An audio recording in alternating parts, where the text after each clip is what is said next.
আৰু শুভেচ্ছা জ্ঞাপন কৰিছোঁ আৰু মাননীয় মুখ্যমন্ত্ৰী মহোদয়ে ইতিমধ্যে আমাৰ ভূমি পট্টা বিতৰণ কাৰ্যসূচীত খুব সুন্দৰকৈ আমাক সমগ্ৰ অসমত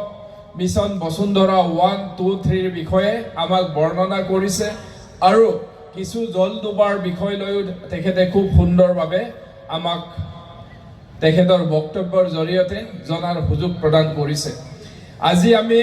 ঢকুৱাখানা বিধানসভা সমষ্টিত মুঠ এই আঁচনিৰ জৰিয়তে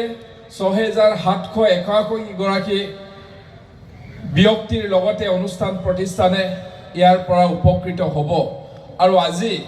আমি পট্টা বিতৰণৰ বাবে ২,৭৮২ গৰাকী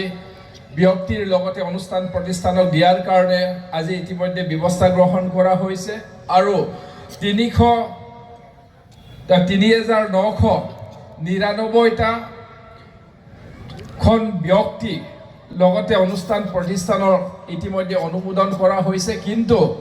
এই অনুমোদন প্ৰক্ৰিয়াটোত কিছু কাৰিকৰী দিশ অসুবিধা হোৱাৰ বাবে আজি পট্টা বিতৰণত এইখিনি নহ'ব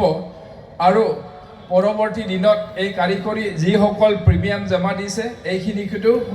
অতি সোনকালে কাৰিকৰী দিশখিনি নিৰাময় কৰি দিয়াৰ কাৰণে ব্যৱস্থা গ্ৰহণ কৰা আৰু লগতে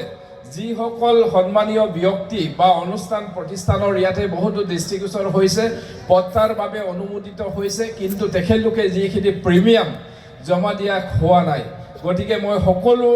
যিসকল অনুষ্ঠান প্ৰতিষ্ঠানৰ লগতে সন্মানীয় ব্যক্তিয়ে এই আঁচনিৰ দ্বাৰা উপকৃত হৈছে আপোনালোকৰ যিখিনি নিৰ্ধাৰিত প্ৰিমিয়াম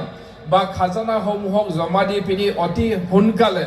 যাতে আপোনালোকে নিজৰ নিজৰ পট্টাখিনি গ্ৰহণ কৰিবৰ বাবে আমি আহ্বান জনাইছোঁ।